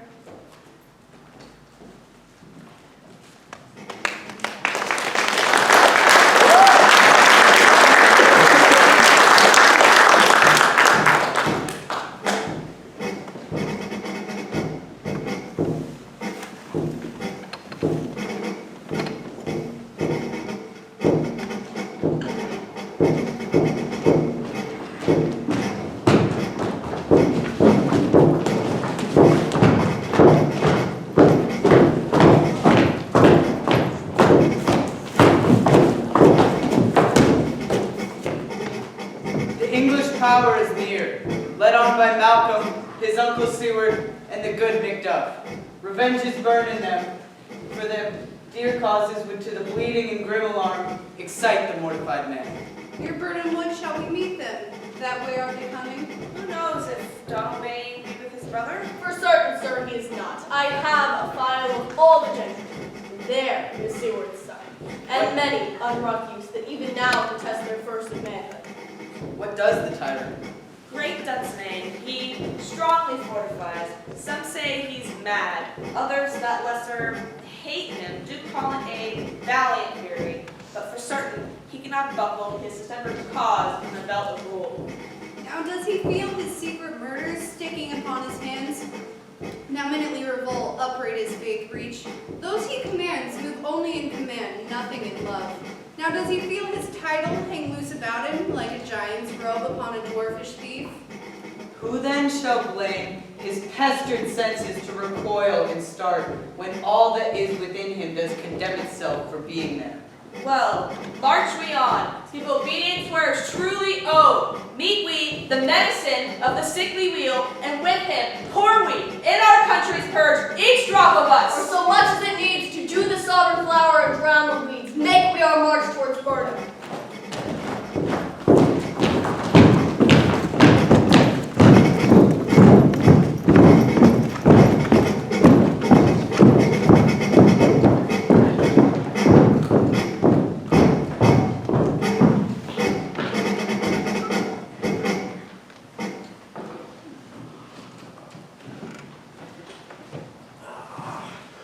bring me no more reports. Let them fly all, till Burnham would remove to Dunsinane, I cannot tame with fear. What's the boy Malcolm? Was he not born of woman? The spirits that know all mortal consequence have pronounced in me thus, fear not Macbeth. No man that's born of woman shall ever have power upon thee. Then fly, false stains, and mingle with the English epicures. The mind I sway by, and the heart I bear, shall never sag with doubt, nor shake with fear. The devil damn thee black, thou cream-faced loon. Where dost thou that goose look? There is 10,000. Geese, villain. Soldiers, sir. Go prick thy face, and overread thy fear, death of thy soul. What soldiers patch? Those linen cheeks of thine are counselors to fear. What soldiers, Wayface? The English force, so please you. Take thy face hence. Satan!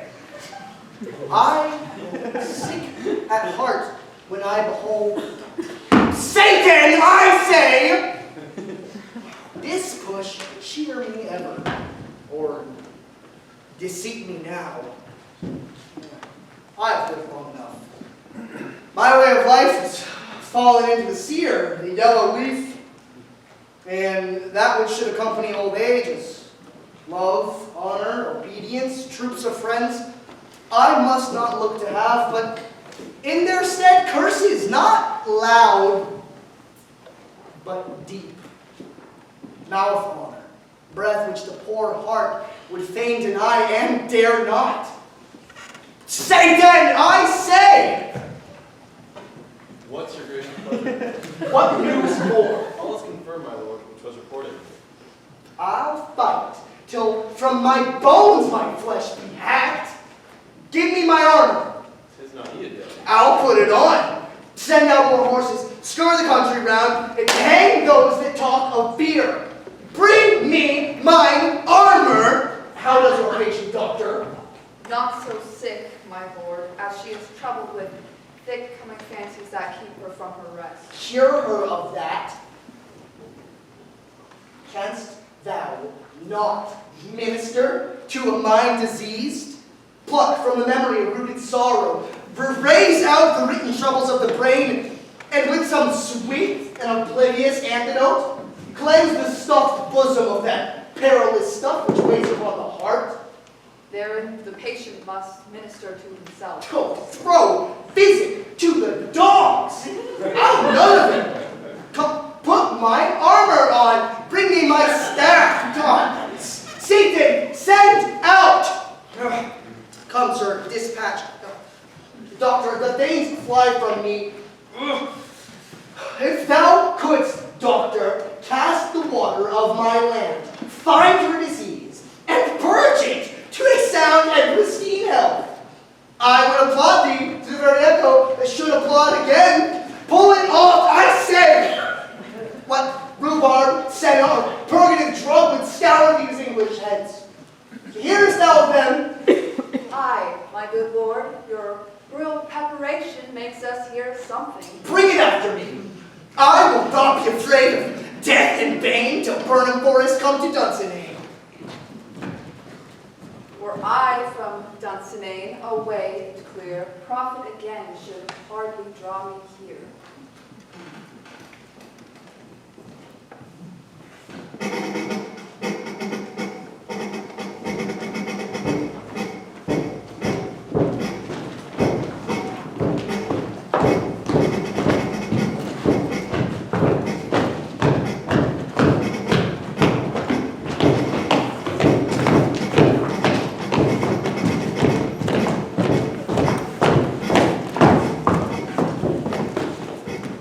Cousins, I hope the days are near at hand and the chambers will be safe.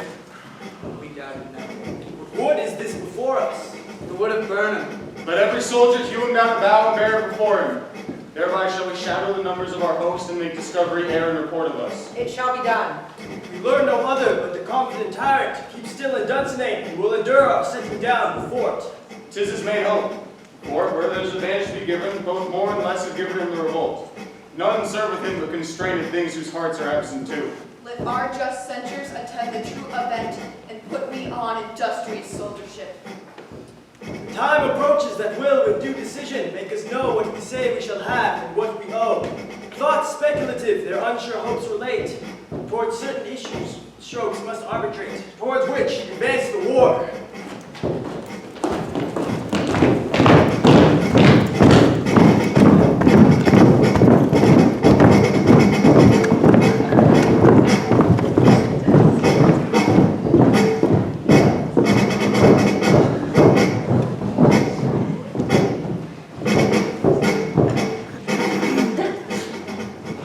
Hang out our banners on the outward walls.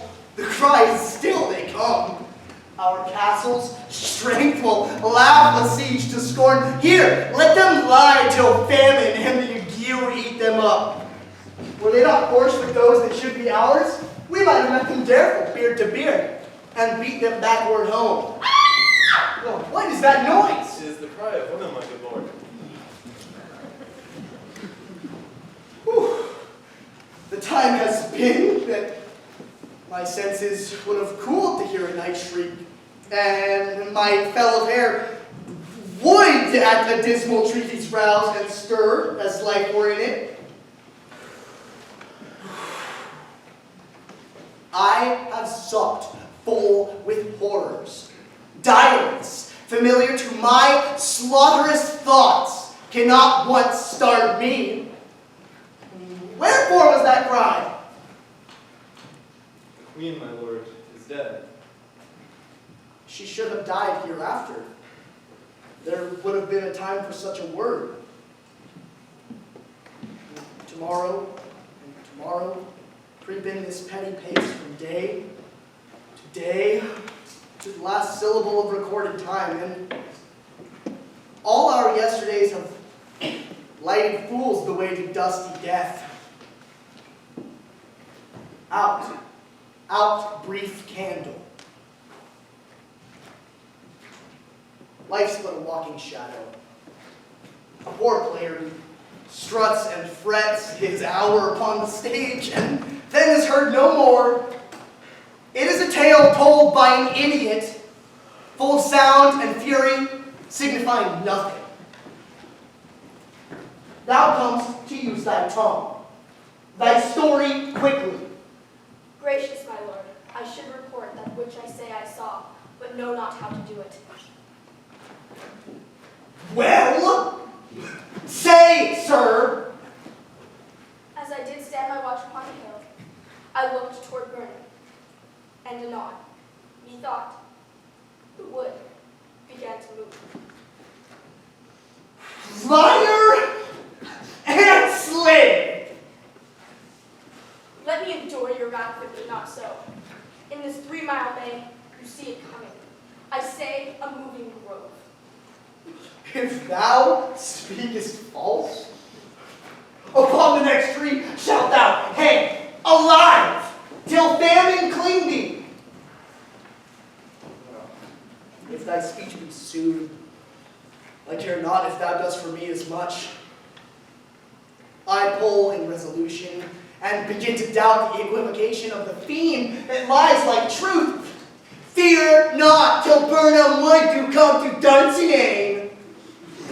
And now a wood comes toward Dunsinane, arm and out. If this which he avouches does appear, there is nor flying hence nor tarrying here.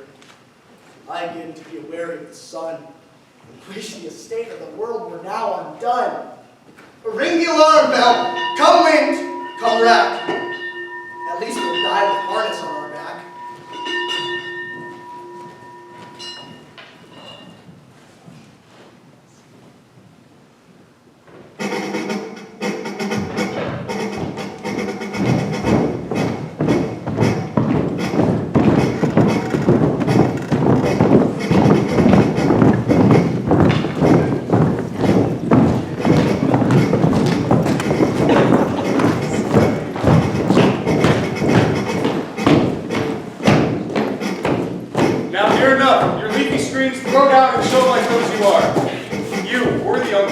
my cousin, your right noble son, lead our first battle. Worthy Macduff and we shall take upon us what else remains to do, according to our order. Very well. If we but find the tyrant's power tonight, let's be beaten, we cannot fight. Make all our trumpets speak, give them all breath, these clamorous harbingers of blood and death.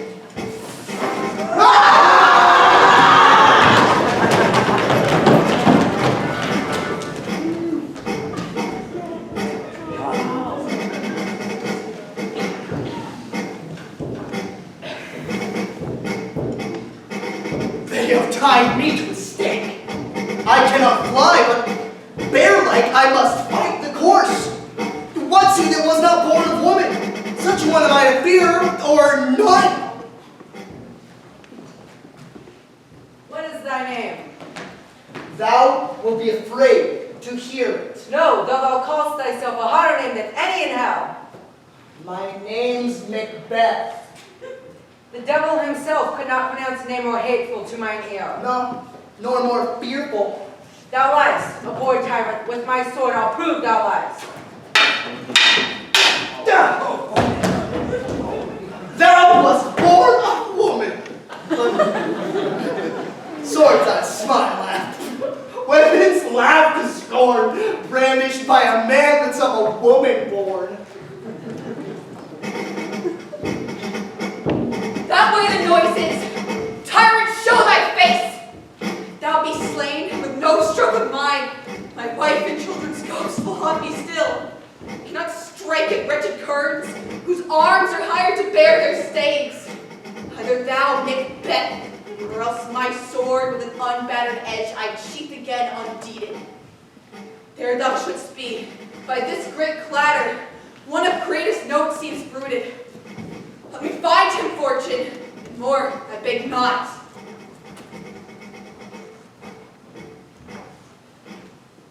This way, my lord, the castle gently rendered.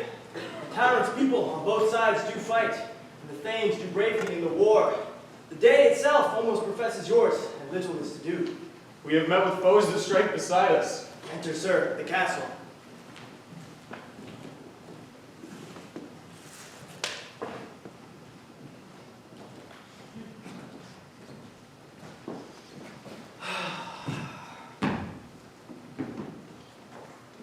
Why should I play the Roman fool and die on my own sword?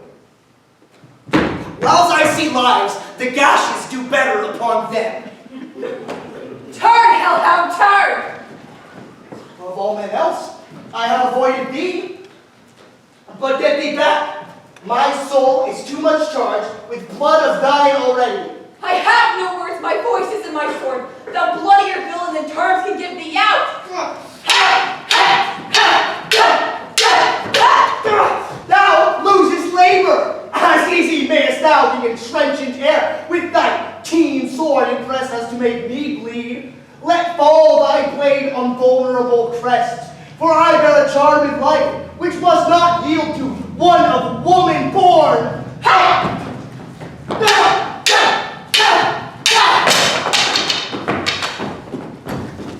Spare thy charm, and let the angel whom thou still hast served